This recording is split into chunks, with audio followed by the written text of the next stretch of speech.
Bismillahirrahmanirrahim. Today we will learn which kind of data types use in Python. Let's start with this. Data type represent the type of data stored into a variable or memory. Following are built-in data types in Python. जब भी हम लोग कोई data store करवाते हैं memory के अंदर through variable, वो किसी न किसी टाइप में स्टोर होगा. वो किस टाइप में स्टोर होगा वो हम लोग देख लेते हैं पाइथन के अंदर. फर्स्ट वन, अगर तो आप डाटा जो है अपना टेक्स्ट की शेप में उसको स्टोर करवाते हैं तो उसके डाटा टाइप को स्ट्रिंग कहते हैं. न्यूमेरिक टाइप्स, अगर डाटा न्यूमेरिक मीन्स नंबर्स में स्टोर होता है तो हमारे पास डाटा टाइप्स जो है वो इंटीजर में होता है स्टोर, या फ्लोट में होगा, या कॉम्प्लेक्स में है. इसी तरह बूलियन टाइप में आ जाता है, यानी कि कोई भी वैल्यू आप ट्रू या फॉल्स में जो उसकी सेव हो रही है उसको हम बूलियन डाटा टाइप कहते हैं. कोई भी डाटा जो सीक्वेंस में स्टोर करवाया जाता है उसमें जो टाइप्स हैं वो है लिस्ट है, टुपल है और रेंज है. नेक्स्ट वन है जी मैपिंग टाइप्स, यानी कि जब भी डाटे की मैपिंग की जाती है और उसको स्टोर करवाया जाता है तो उसकी जो डाटा टाइप है वो डिक्शनरी है. फिर जो सेट टाइप्स हैं, यानी कि डाटे के डिफरेंट सेट बना के स्टोर किया जाता है, उसमें हमारे पास जो डाटा टाइप्स हैं वो सेट है और फ्रोजन सेट है. फिर बाइनरी टाइप्स है, यानी कि जो भी डाटा बाइनरी की शेप में स्टोर करवाया जाता है या बाइनरी के साथ हम लोग प्ले करते हैं तो उसके अंदर जो डाटा टाइप्स है हमारे पास वो बाइट्स है, बाइट्स अरे है और मेमोरी व्यू है. These are the detail data types in Python. इन सब को हम लोग अपकमिंग वीडियोस में डिटेल में डिस्कस करेंगे, लेकिन अभी हम प्रिमिटिव डाटा टाइप्स को देखेंगे. Primitive data types are the most basic data structure. They are the building block for data manipulation and such contain pure simple value of the data. अच्छा, ये हम लोगों ने कुछ डाटा टाइप्स हैं जो आपको वेरी बेसिक रिक्वायर्ड है जब भी आप पाइथन के अंदर लैंग्वेज स्टार्ट करेंगे. सिर्फ पाइथन नहीं, चाहे वो सी हो, जावा, कोई भी लैंग्वेज स्टार्ट करते हैं तो ये वेरी बेसिक डाटा टाइप्स हैं. ये हर एक को इसके बारे में पता होना चाहिए. इसको हम लोग डिस्कस कर लेते हैं. Python has 4 primitive data types. One is integers, floats, strings and booleans. इनको हम लोग डिटेल में देख लेते हैं क्या है ये. First one is a primitive data type में इंटीजर है.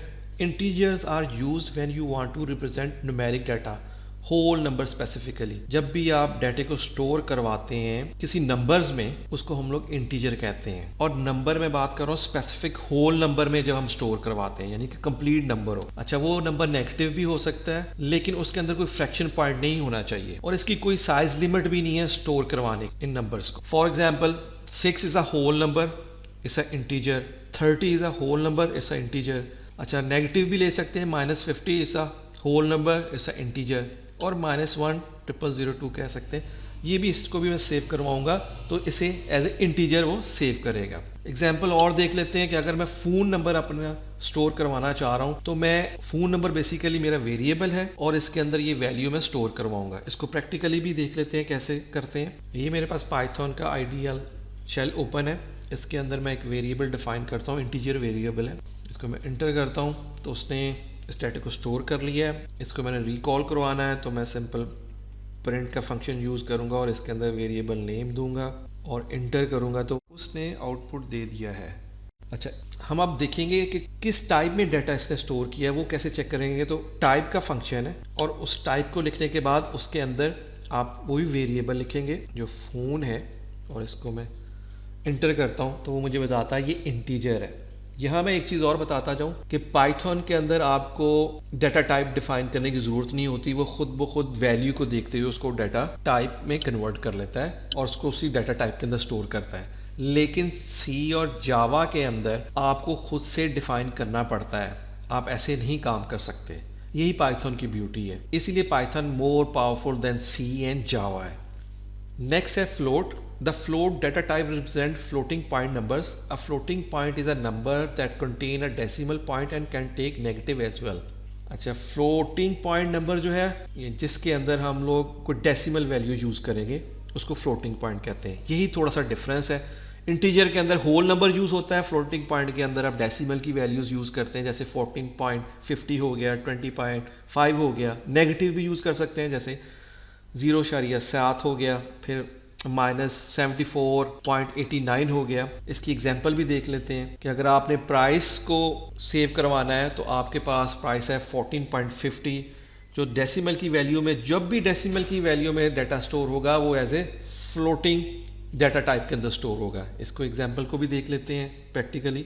मैं वेरिएबल लेता हूँ प्राइस और उसके अंदर वैल्यू स्टोर करवा देता हूँ 14.50 और इंटर करता हूँ। मैं उसी तरह ही इसको रिकॉल करवा सकता हूँ प्रिंट का फंक्शन यूज़ करते हुए। वेरिएबल नेम दूंगा तो मेरे पास वही वैल्यू रिटर्न होगी। अब मैं टाइप देखना चाहता हूँ तो मैं सिंपल टाइप का फंक्शन यूज़ करके वेरिएबल नेम दूंगा तो वो हमें ये बताता है ये जो डाटा स्टोर हुआ है ये बेसिकली ना फ्लोट डाटा टाइप के अंदर हुआ है। Next is string. When you want to store words, character and alphabets you use strings. A string value is a collection of one or more character put in a single or double quotes। जब भी आप words में, characters में, alphabets में data को store करते हैं text की सूरत में, उस डाटा टाइप को स्ट्रिंग कहते हैं।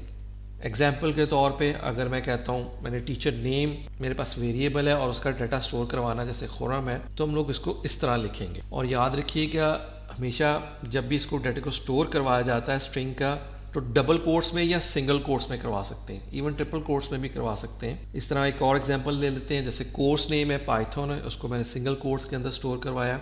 इसको प्रैक्टिकली करके भी देख लेते हैं। मैं एक वेरिएबल ले लेता हूँ, जैसे एग्जांपल में है टीचर, और उसके अंदर मैंने अपना नेम जो टीचर का स्टोर करवाना है तो उसको मैं डबल कोट में या सिंगल कोट में स्टोर करवा सकता हूँ, लाइक खुर्रम, और इसको मैं इंटर करता हूँ। मैं इसको रिकॉल करना चाहूँ तो सिंपल प्रिंट लिखता हूँ और वेरिएबल नेम देता हूँ और इंटर करता हूँ, वो मुझे वही वैल्यू रिटर्न कर देता है। और इसकी वैल्यू की टाइप कैसे चेक करेंगे, टाइप का फंक्शन यूज़ करके वेरिएबल नेम देंगे और इंटर करेंगे, वो मुझे बता देगा इट्स अ स्ट्रिंग, यानी ये डाटा स्ट्रिंग की शेप में सेव हुआ है। इसकी जो डाटा टाइप है वो स्ट्रिंग है। फर्दर जो फोर्थ वन है वो बूलियन है। द बोल data type represent Boolean value, either true होगी या फॉल्स होगी। It is based on and or not operators. Python internally represent true as a 1 and false as a 0। Python जो है वो internally true को as a 1 consider करता है और false को 0 करता है। They are useful for in a conditional और comparison expression, यानी कि जब भी हम कोई conditional expression देते हैं या comparison करवाना चाहते हैं प्रोग्रामिंग के अंदर, फिर हम लोग normally boolean data type use करते हैं। For example, is correct, या तो ये वैल्यू ट्रू होगी या फॉल्स होगी। एक और एग्जांपल देख लेते हैं। अगर मैं कहता हूँ x जो है, जो कि एक वेरिएबल है, इसके अंदर मैं डिफाइन करता हूँ कि 10 जो है वो ग्रेटर देन 9 है, तो इसका जो आंसर होगा वो ट्रू होगा। इसी तरह नेक्स्ट देख लेते हैं। अगर मैं कहता हूँ कि x जो वेरिएबल है, इसके अंदर जो इनपुट डाटा करवा रहा हूँ वो मैं कह रहा हूँ 10 जो है लेस देन 9 है, उसका रिजल्ट क्या आएगा, फॉल्स होगा। तो इस तरह की जो बूलियन डाटा टाइप की स्टोरेज है उसको हम लोग बोल डाटा टाइप कहते हैं। इसको प्रैक्टिकली करके भी देख लेते हैं। मैं एक वेरिएबल लेता हूँ x और उसके अंदर मैं उसको कहता हूँ कि जो डाटा स्टोर करवा रहा हूँ मैं कह रहा हूँ 10 इज़ ग्रेटर देन 9। इसको मैं इंटर करता हूँ, उसको स्टोर कर लिया। इसको अगर मैं कॉल करवाता हूँ तो सिंपल मैं लिखता हूँ प्रिंट और वेरिएबल x और इंटर करता हूँ, तो वो मुझे ये कहता है ये वैल्यू ट्रू है। और दूसरी एग्जांपल इसी की थी कि मैं y ले लेता हूँ और इसके अंदर जो डाटा स्टोर करवा रहा हूँ मैं कहता हूँ 10 इज़ लेस देन 9।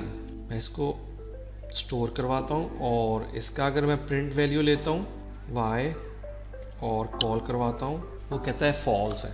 10 जो है वो 9 से छोटा है, येस इट्स रॉन्ग। और इसकी टाइप हम लोग चेक कर लेते हैं। x लिखूँगा, इंटर करता हूँ तो ये बताता है ये बूलियन है। I hope you understand what kind of data types used in Python and which are the primitive data types used in Python. If you like this video, kindly share with your friends and please subscribe this channel.